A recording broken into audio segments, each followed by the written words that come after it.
balik lagi bersama saya, Pak Adit. Nah, untuk di part pertama ini, kita akan mengatur ya, dan membuat file baru di Google Docs. Nah, di video ini juga saya akan menjelaskan fitur-fitur penting yang paling sering dipakai ya, kalau kalian mau bikin file di Google Docs. Untuk menggunakan Google Docs ini, kalian memerlukan dua hal utama, yaitu kalian harus punya akun Google. Dan yang kedua, kalian juga harus menggunakan jaringan internet. Ya, karena Google Docs ini sifatnya online. Nah, jadi pastikan kalau belum bikin, silahkan bikin akun Google dulu. Biasanya kalau di HP Android, itu sudah otomatis ya memiliki akun Google. Nah, untuk membuat file baru, kita bisa klik di Google Drive ya. Lalu klik tombol baru. Nah, di sini kalian pilih Google Docs. Nah, nanti akan muncul tampilannya seperti ini. Kalau saya mengaturnya ke dalam bahasa Indonesia, kalau di bahasa Inggris, nanti kalian tinggal menyesuaikan saja.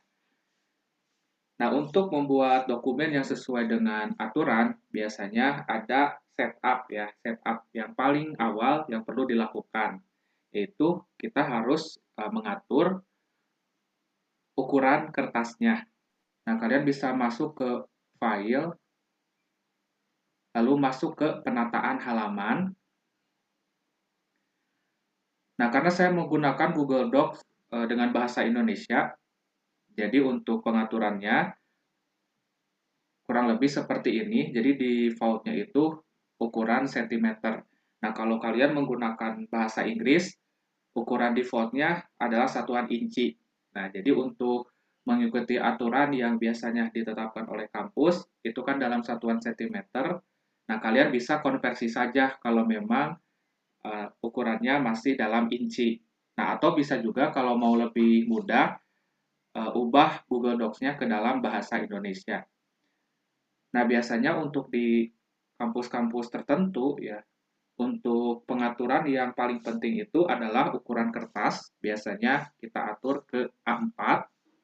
Lalu untuk marginnya, ini kalau di Sekolah Tinggi Teknologi Cipasung untuk tugas akhir, batas atas diatur ke 3 cm, yang ke 4 cm. Kita ubah yang bawah 3 cm, kiri 4 cm, dan kanan 4 cm. Nah, kalau sudah, kalian bisa klik OK. Nah, nanti akan menyesuaikan dengan aturan yang sudah dilakukan. Nah, sekarang kita akan berkenalan dengan fitur-fitur utama yang nantinya akan sangat kepake banget. Nah, tadi yang pertama sudah dipraktekkan langsung, yaitu pengaturan halaman. Nah, menunya ada di dalam file, lalu penataan halaman. Nah, nanti kalian bisa mengatur halamannya dari sana. Nah, berikutnya di menu edit. Nah, di menu edit ini kita bisa melihat ada beberapa menu, yaitu nah, kalian bisa membatalkan atau juga bisa mengulangi perintah yang sudah dilakukan. Lalu juga kalian bisa copy paste ya. Jadi kalian bisa langsung Ctrl V atau bisa juga klik menu edit lalu tempel. Nah, lalu untuk tampilan di sini ada mode. Nah, di sini untuk biasanya untuk mengatur siapa yang bisa mengedit atau mengubah isi dokumen secara langsung ya. Jadi kita bisa mengaturnya apakah dokumen ini hanya bisa diedit, hanya untuk dikomentari atau hanya untuk dilihat. Nah, ini berlaku ketika kalian membagikan link dari dokumen tersebut. Nah, berikutnya komentar ini untuk memberi catatan pada dokumen. Lalu untuk menu sisipkan, nah di sini kalian bisa menyisipkan gambar, bisa dari internet maupun upload dari komputer, bahkan bisa juga ngambil dari Google Drive. Lalu di sini kalian juga bisa menyisipkan tabel. Nah, untuk ukurannya bisa ditentukan sendiri ya. kalian tinggal pilih saja, nanti tinggal geser-geser seperti ini. Nah, nanti di bawahnya akan muncul ukuran yang dibutuhkan. Lalu yang ketiga ada elemen penyusun. Nah, di sini elemen penyusun kalian bisa memasukkan catatan, draft email maupun log keputusan simple. Nah, ini jarang dipakai ya kalau di skripsi.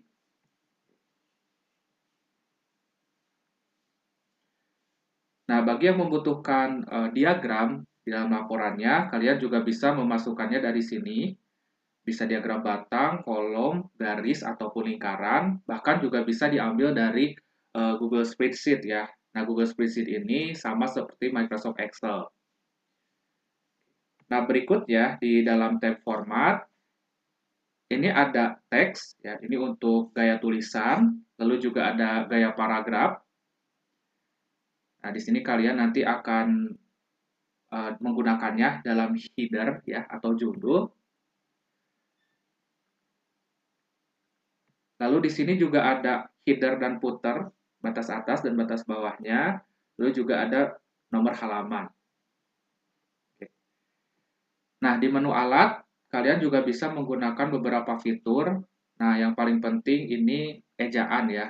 Jadi, ketika kalian mengetik dan ingin memeriksa apakah ada ejaan yang salah, bisa menggunakan fitur ini.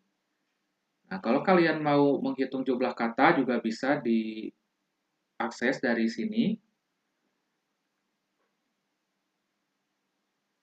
Lalu berikutnya ada ekstensi.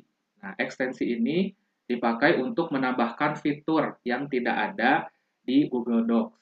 Nah, kalian bisa menambahkan dengan cara mencarinya sendiri ya di sini, dapatkan add-on, atau juga bisa menggunakan app script.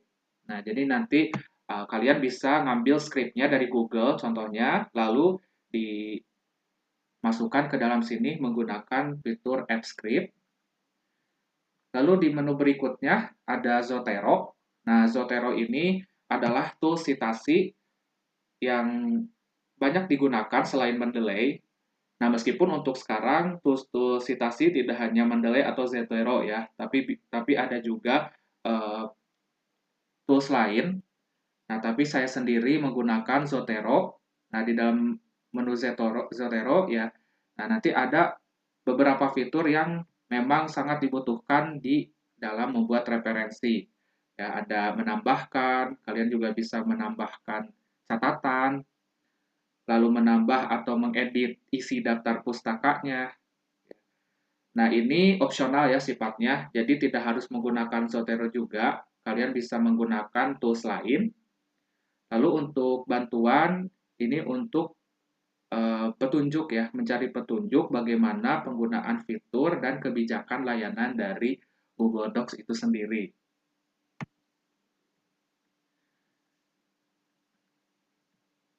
Nah, di bawah menu bar ini terdapat beberapa icon. Nah, untuk yang ini, untuk undo ya.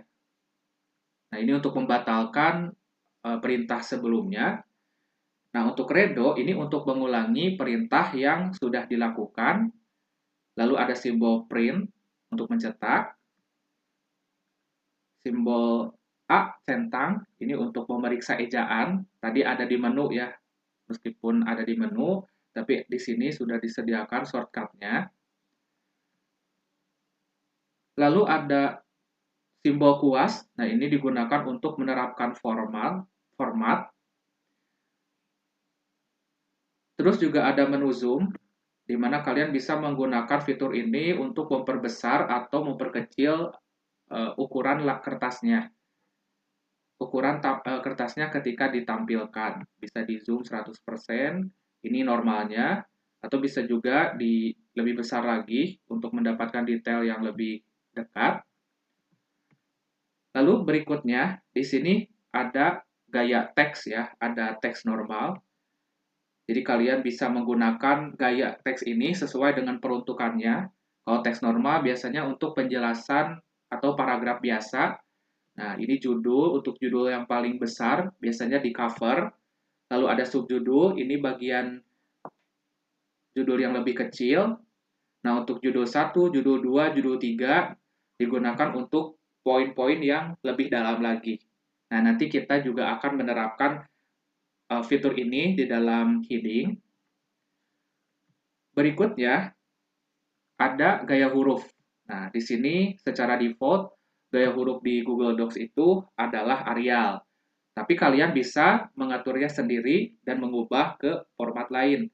Contohnya, di Sekolah Tinggi Teknologi Cipasung, dalam membuat laporan, kita menggunakan Times New Roman. Kalian bisa memilih Times New Roman kalau memang ketentuannya seperti itu. Lalu di sini ada ukuran font, ukuran huruf. Secara default 11, namun kalau ketentuannya berbeda, silahkan bisa diketik manual seperti ini, atau bisa juga memilih dari drop-down yang ada di bawahnya. Nah, selain itu kalian juga bisa menggunakan tanda ini, ya, tanda minus untuk mengurangi, dan tanda plus untuk menambahkan, kalau memang skalanya nggak terlalu jauh perubahannya. Lalu di sebelah kanannya ada simbol B, nah ini untuk menebalkan huruf. Lalu ada simbol I miring, nah ini italic untuk membuat hurufnya miring. Biasanya ini dipakai untuk istilah-istilah asing atau istilah-istilah yang memang tidak umum di bahasa Indonesia. Lalu ada underline, nah ini untuk menggarisbawahi teks. Lalu ada fitur untuk mewarnai teks. Kalian bisa memilihnya seperti ini nanti, di blok dulu teksnya, lalu pilih warna yang diinginkan. Berikutnya, kalau kalian pengen memberi sorotan atau poin, nah bisa menggunakan fitur ini. Jadi, kalian bisa blok dulu, nah nanti blok teksnya akan berwarna sesuai dengan yang kalian tentukan di sini. Lalu juga ada fitur untuk menyisipkan link di sebelah kanannya. Ada menu sisipkan gambar, ada menu Zotero. Nah, di sini juga sudah ada shortcut untuk mengatur gaya paragrafnya, apakah rata kiri, rata tengah, rata kanan, dan rata kiri kanan. Nah, berikutnya ada pengaturan jarak antar spasi. Jarak spasi antar baris. Nah, ada tunggal, 1,15, 1,5, dan ganda ya untuk bawaannya. Nah, kalian juga bisa melihat fitur lain seperti penambahan spasi sebelum dan penambahan spasi sesudah paragraf.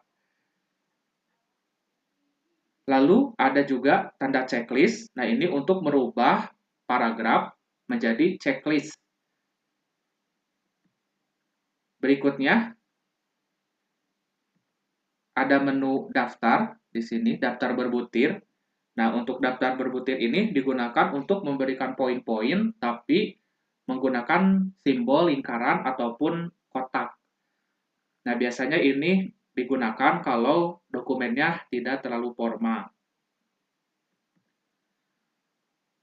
Nah, berikutnya di sini ada daftar bernomor, sesuai namanya. Kalau daftar bernomor, poin-poinnya itu menggunakan angka maupun huruf. Bisa juga kombinasi dari keduanya. Lalu ada menu titik 3, yaitu yang lain. Kalian bisa klik. Nah, di sini ada menu untuk menghapus format. Kalau misalkan kalian mengcopy teks dari internet dan acak-acakan, bisa menggunakan fitur ini untuk menghapus formatnya. Lalu ada fitur tambah inden dan kurangi inden. Ini untuk memberikan ini untuk menambah dan mengurangi jarak teks dari pinggir kiri paragraf tersebut. Nah, itulah menu-menu yang ada di dalam Google Docs. Itulah sesi pengenalan dan pengaturan pertama untuk membuat laporan yang resmi. Sampai jumpa di part 2.